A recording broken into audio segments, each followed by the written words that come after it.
comes back to respect, Yeah. but it also comes back to respecting the truth.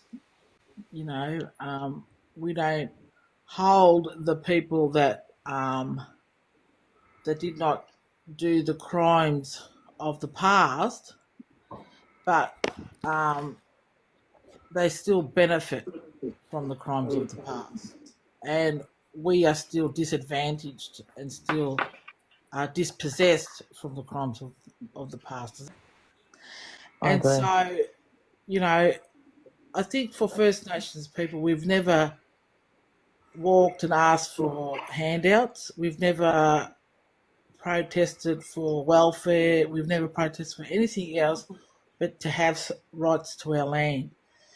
And, you know, because that's the whole reason why we were massacred. That's the whole reason why we went through a stolen generation. It was to depopulate, assimilate and colonize us in a way where we forget who we are as a people in this land. Vast territory in this land, and we as First Nations people still don't have a right to farm our own land, to be able to access our own foods and dietary system.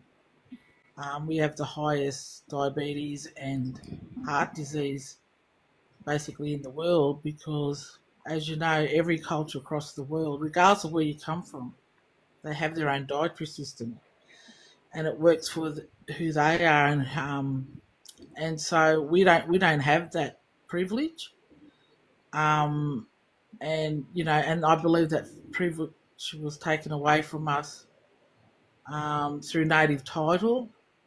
It, and all native title has done is give these elite um, uh, power to implement laws, to not just to dispossess the First Nations people, but also the generational farmers that have, you know, been farming their land for 5 generations.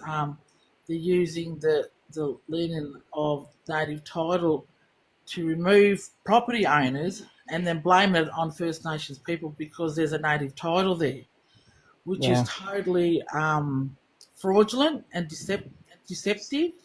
And so they want, you know, the rest of Australia to point the finger at First Nation people, oh, because they've got native title, but we don't have any rights to that land. And so, you know,